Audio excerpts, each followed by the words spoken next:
বিসমিল্লাহির রহমানির রহিম।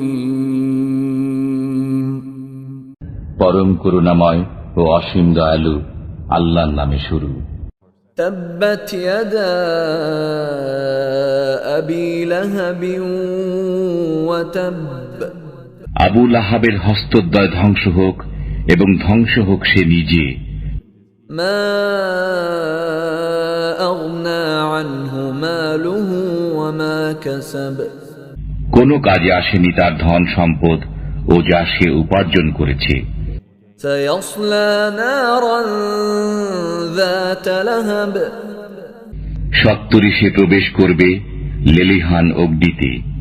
ওয়ামরাআতুহু হাম্মালাতাল হাতাব। এবং তার স্ত্রীও, যে ইন্ধন বহন করে। ফি জিদিহা হাবলুম মিন মাসাদ। তার গলদেশে খর্জুরের রশি নিয়ে।